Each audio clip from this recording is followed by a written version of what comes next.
We're all learning at this, at the same, hopefully, absorbing all that information at the same pace. Maybe some people are not absorbing at the same rate as others, but we're all trying, we're all learning.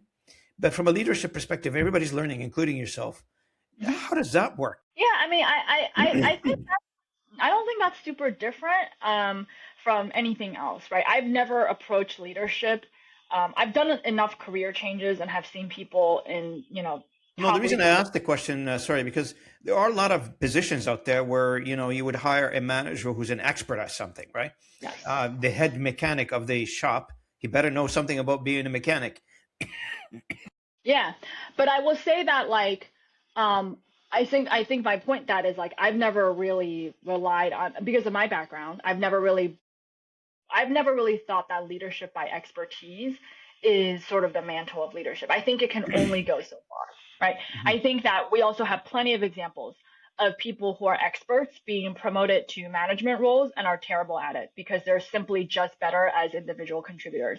And so, from my perspective, yes, we all have to learn. We all have to learn it together. Usually, the executive team at companies is actually the worst at using generative AI because they push and delegate all of that down. So, being able to actually do some of it, I think is important. It's the middle manager level. I think that's the most difficult because they still have to manage the core business and they have to drive the innovation. So, your job as a leader is to figure out how to free up enough time and incentivize them to actually take on these additional tasks. And then ultimately, I think the leadership role here, which people can make a difference in when you're not a technologist or an expert, or you're just on your way to learning, is the people issues, right? Because leaders, when they have ascended and worked really long time in industries and they're good leaders, they have experience dealing with people. And that's really where all of the friction comes from, is when you have people and technology that have to move at the same pace. I have not found the people problems that I have been dealing with for 20 years now to be different with generative AI. It is all the same principles around change management. The clock speed is faster, you have more fear, you have more aversion. But change management, if you're good at change management, which no one is, but if you're good at change management, you're going to be better at AI. If you're not good at change management, it doesn't matter how enthusiastic you are about the technology, you're just not going to be good at adopting it. So those core principles don't change for me. Don't change, yeah. Now, how big is Credibly? Credibly is about 200 people.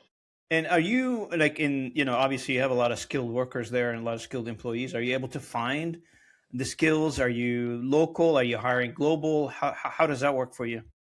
We have some offshore teams, and our skills are across the board, right? So we have people that are pure data entry. We have people that are more experienced underwriters. We have people that are senior underwriters. We have marketing teams. We have sales teams. We have tech. We have data science. My experience has been, so when I created my first group of generative AI champions, that they came from all over the company. Okay. And for the most part, I wouldn't say this is a 100% one-to-one match. I would say it's probably an 85% match though.